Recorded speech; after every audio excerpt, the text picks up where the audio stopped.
Hello दोस्तों, मैं JK SET L S SET N T NET paper 2 education के series का एक और वीडियो लेकर आया हूं। दोस्तों, आज का जो हमारा टॉपिक रहेगा वो है concept of social institutions. Social institutions हम क्यों को कहते हैं, इसका कॉन्सेप्ट, और इसके साथ साथ हम इसमें ये भी पढ़ेंगे कि कौन कौन सोशल इंस्टीट्यूशंस में आता है। वीडियो शुरू करने से पहले आपको मैं बताऊं कि हम पेपर फर्स्ट का अभी यूनिट 5 पढ़ रहे हैं और बाकी यूनिट हमने पढ़ लिए हैं। अगर आप में से किसी ने अभी तक वो नहीं देखे हैं तो आप प्ले लिस्ट में जाइए, वहाँ पे आपको JK SET L S SET N T NET के नाम पर जो लिस्ट मिलेगा उसमें आपको वो सारे यूनिट्स मिल जाएंगे। उसके अलावा उनकी पीडीएफ आपको टेलीग्राम चैनल में मिल जाएगी, जिसकी लिंक मैंने डिस्क्रिप्शन में डाल दी है। अगर आप ऐसे किसी ने अभी तक वो टेलीग्राम ग्रुप ज्वाइन नहीं किया है तो आज ज्वाइन कीजिए और वहाँ से वो पीडीएफ फाइल्स भी देख लीजिएगा। और इसके अलावा जो ये पेपर 2 एजुकेशन है, इसके लेक्चर्स जो अब तक हमने डिस्कस किए हैं उनके वीडियोस आपको मिलेंगे प्ले लिस्ट में, जहाँ पर एजुकेशन पेपर 2 के नाम का लिस्ट है, तो वो भी आप देख लीजिए। तो चलिए हम शुरू करते हैं आज का topic, concept of social institution. सबसे पहले आप ये याद रखिए और ये समझिए सोशल इंस्टीट्यूशंस हम किन इंस्टीट्यूशंस को कहते हैं। दोस्तों, सोशल इंस्टीट्यूशंस हम उन इंस्टीट्यूशंस को कहते हैं जो कि एक सिस्टम होता है जिसमें बहुत सारी चीज़ें रिलेटेड होती हैं, बहुत सारे पर्सनस इंटर रिलेटेड होते हैं आपस में, बहुत सारे नॉर्म्स और रोल्स आपस में इंटर रिलेटेड होते हैं। इसलिए इंटर रिलेटेड होते हैं, आपस में जुड़े होते हैं, ताकि वो सोशल नीड्स पूरी कर सकें। यानी जो भी पर्सन की, जो भी इंडिविजुअल की या जो भी किसी ग्रुप की सोशल नीड्स होती हैं, समाजी ज़रूरियात जो होती हैं उनकी, वो फुलफिल करने के लिए वो डिफरेंट ऑर्गेनाइजेशंस बना लेते हैं, जिसमें बहुत सारे रोल्स जुड़े हुए होते हैं, बहुत सारे कल्चर्स, बहुत सारे रेगुलेशंस, रूल्स उनके साथ वो जुड़े हुए होते हैं, उनके साथ अलग अलग रिसोर्स जुड़े हुए होते हैं। और वो जो पूरा सिस्टम होता है उसी को हम कहते हैं सोशल इंस्टीट्यूशंस। फॉर एग्जांपल, एक स्कूल है कि स्कूल जब बनाया जाता है उसमें बहुत सारे पर्सन्स इन्वॉल्व होते हैं, उसके लिए बहुत सारे रिसोर्सेज भी होते हैं, वहाँ पर अलग अलग तरह के रूल्स और रेगुलेशंस होते हैं, अलग अलग तरह का कल्चर होता है। लेकिन वो जो ये सारी चीज़ें उससे इन्वॉल्व होते हैं, ये आपस में इंटर रिलेटेड भी होते हैं।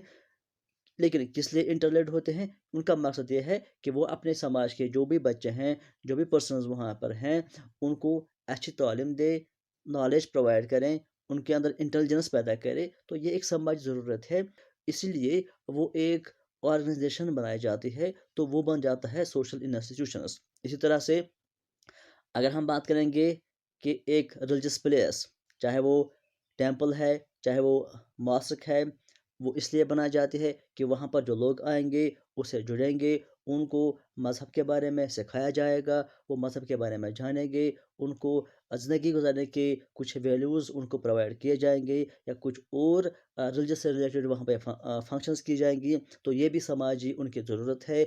तो वो इस ऑर्गेनाइजेशन को इसलिए बनाते हैं ताकि वो उनकी समाजी जो ज़रूरत है, जो सोशल नीड है, वो फुलफिल हो जाए। तो उसके भी कुछ अलग कल्चर्स होते हैं, मार्क्स से भी रिलेटेड अलग अलग रूल्स या रेगुलेशंस होती हैं। तो ये सारे आपस में इंटर रिलेटेड होती हैं, लेकिन मकसद इनका यही है कि समाजी जो ज़रूरियात हैं, सोशल नीड्स जो हैं, वो फुलफिल हो जाएंगी। तो आपको ये याद रखना है कि कोई भी एक सिस्टम जो बनाया जाता है जिसमें बहुत सारी चीज़ें इंटर रिलेटेड होती हैं, लेकिन उसका मकसद ये होता है कि समाजी जो ज़रूरियात है, समाजी जो नीड्स हैं, सोशल नीड्स हैं, वो फुलफिल हो जाएंगी। उनको हम कहते हैं सोशल इंस्टीट्यूशंस।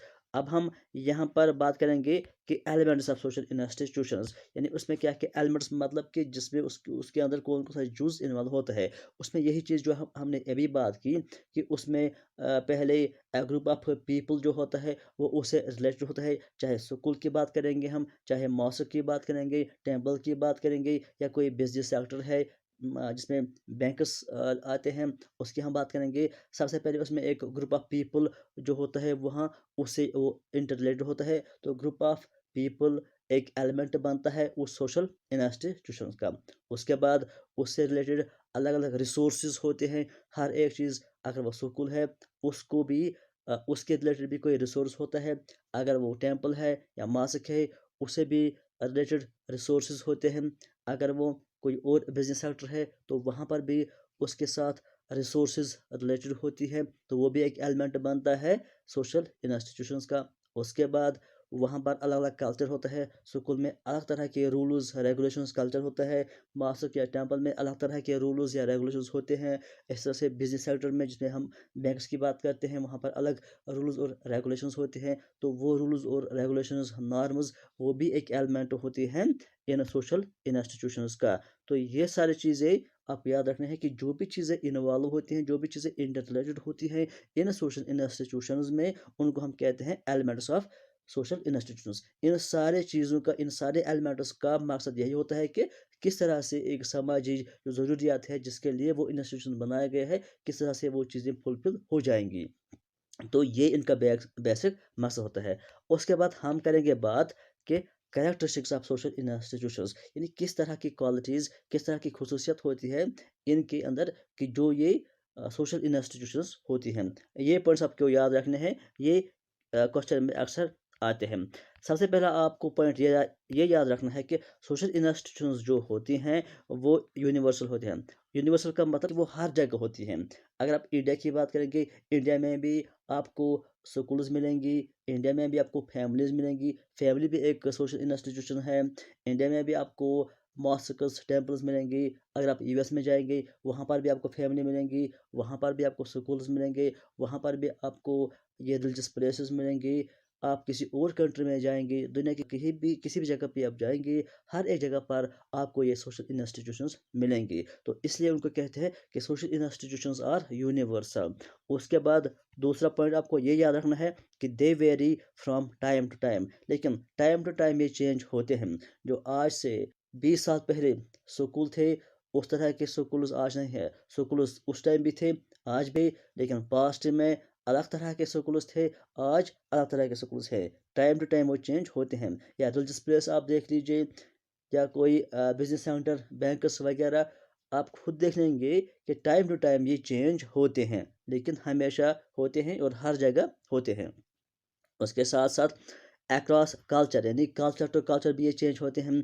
इंडिया में अलग तरह के स्कूल्स होते हैं, लेकिन यूएसए में बहुत डिफरेंट टाइप के स्कूल्स होते हैं। हर जगह आपको स्कूल्स मिलेंगे, लेकिन हर कंट्री में सेम टाइप के स्कूल्स नहीं होंगे। अलग अलग तरीके पढ़ाने में भी अलग अलग तरीके, फैसिलिटीज़ के हिसाब से भी अलग अलग होंगे, हर एक चीज़ से अलग अलग होंगे, लेकिन मकसद उनका एक ही होता है। तो इसका मतलब यही, इसी तरह से रिलीजियस प्लेसेस, हर एक जगह पर अलग अलग तरीके, अलग अलग तरह से एक सोशल इंस्टीट्यूशंस अगरचे हर जगह होता है, लेकिन वो टाइम टाइम वेरी होता है। और उसके साथ साथ वो कल्चर टू कल्चर भी वेरी हो। बेसिक नेचर एंड पर्पस और सिमिलर एवरीवेयर, जहाँ भी वो है उनका जो बेसिक नेचर है और बेसिक जो उनका एम है, पर्पस है, वो सेम है। स्कूल का पर्पस इंडिया में भी यही है कि बच्चों को एजुकेशन प्रोवाइड की जाए, नॉलेज प्रोवाइड की जाए, उनके अंदर इंटेलिजेंस पैदा की जाए। बाकी कंट्रीज में भी बेसिक मकसद यही है कि एजुकेशन प्रोवाइड की जाए, नॉलेज प्रोवाइड की जाए, टेक्निक्स प्रोवाइड की जाए। यानी मकसद हर जगह सेम है, लेकिन तरीके अलग अलग होते हैं। उसके बाद तीसरा कैरेक्टरिस्टिक्स इसका यह है, they are resistant to change. जो भी ये सोशल इंस्टीट्यूशंस होते हैं, ये रेजिस्टेंट टू चेंज होते हैं। यही पॉइंट याद रखिए, रेजिस्टेंट टू चेंज मतलब कि जब भी कोई चेंज अचानक आती है, जो सोशल इंस्टीट्यूशंस हैं ये एक ही टाइम पर नहीं बदलते हैं, लेकिन टाइम टू टाइम फिर ये भी चेंज होते हैं, इनके अंदर मॉडर्नाइजेशन आ जाती है। लेकिन जो एकदम से चेंज आते हैं कि समाज में किसी वजह से, ये उसको रेजिस्टेंट करते हैं, यानी उसको वो बचाने की कोशिश करते हैं, यानी वो उसके साथ साथ बदलना नहीं चाहते हैं। वो जिस तरह होते हैं उसी तरह वो रहना चाहते हैं, लेकिन फिर उनके अंदर मॉडर्नाइजेशन आते हैं, लेकिन वो ग्रेजुअली आते हैं। उसके बाद एक और इसका कैरेक्टरिस्टिक्स ये भी है कि each institution performs two types of functions. ये हमने इससे पहले भी डिस्कस किया था। 3 तरह की फंक्शंस होती हैं। एक होता है मैनिफेस्ट फंक्शंस, दूसरा होता है लेटेंट फंक्शंस और तीसरा होता है डिसफंक्शन। यहाँ पर उन्होंने कहा कि हर तरह का सोशल इंस्टीट्यूशंस 2 तरह के फंक्शंस करता है। एक फंक्शंस वो होता है जिसको हम कहते हैं प्राइमरी फंक्शन, और प्राइमरी फंक्शन को ही उन्होंने नाम दिया है मैनिफेस्ट फंक्शंस। याद रखिए, हर एक सोशल इंस्टीट्यूशन जो भी है वो दो तरह के फंक्शंस करता है।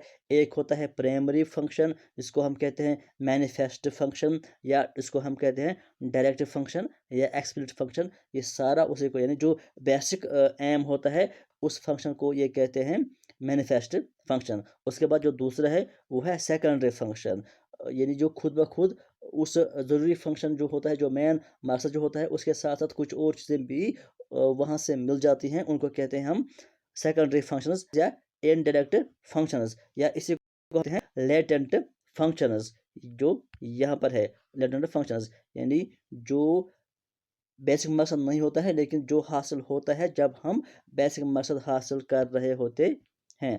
उसके बाद हमें देखना है कि टाइप्स ऑफ सोशल इंस्टीट्यूशन, यानी कौन कौन सा चीज़ सोशल इंस्टीट्यूशन में आता है। सबसे पहला जो आता है फैमिली। ये पॉइंट याद रखिए, पिछली बार ये नेट में आया था कि बेसिक और फर्स्ट सोशल इंस्टीट्यूशन कौन होता है। सबसे पहला और सबसे बेसिक जो होता है सोशल इंस्टीट्यूशन वो आता है family. The family is generally regarded as a primary social institution. ये पॉइंट याद रखिए, क्वेश्चन में आता है अक्सर कि किस इंस्टीट्यूशन को हम कहते हैं प्राइमरी सोशल इंस्टीट्यूशन। फैमिली को कहा जाता है primary social institution. It is a basic unit in the society, क्योंकि सोसाइटी जो समाज होता है वहाँ पर वो सोसाइटी स्टार्ट होती है फैमिली से। फैमिली बेसिक यूनिट होता है उस समाज का। और जो ये फैमिली होती है ये मल्टीफेसेटेड फंक्शंस अदा करता है, यानी ये डिफरेंट तरह की फंक्शंस, जो फैमिली होती है वो एक ही तरह की फंक्शंस अदा नहीं करते हैं, वो डिफरेंट फंक्शंस अदा करती है। और इसलिए इसको कहा जाता है कि ये मच नीडेड इंस्टीट्यूशन होता है सोसाइटी में। यानी सोसाइटी में सबसे ज़्यादा जो नीड होता है सोशल इंस्टीट्यूशंस का, उसमें सबसे ज़्यादा नीड होती है फैमिली का। फैमिली बहुत सारी ऐसी फंक्शंस अदा करती है, ऐसे काम करते हैं जो कि जो कि नीड होता है सोसाइटी में। तो इसलिए सबसे पहला प्राइमरी इंस्टीट्यूशन जो है वो फैमिली है, और इसी को कहते हैं कि मच नीडेड इंस्टीट्यूशन जो होता है वो फैमिली ही होता है। ये बहुत तरह के रोल अदा करता है। इसके बाद जो दूसरा आता है वो है स्कूल, या जिसको हम एजुकेशन इंस्टीट्यूट कहते हैं।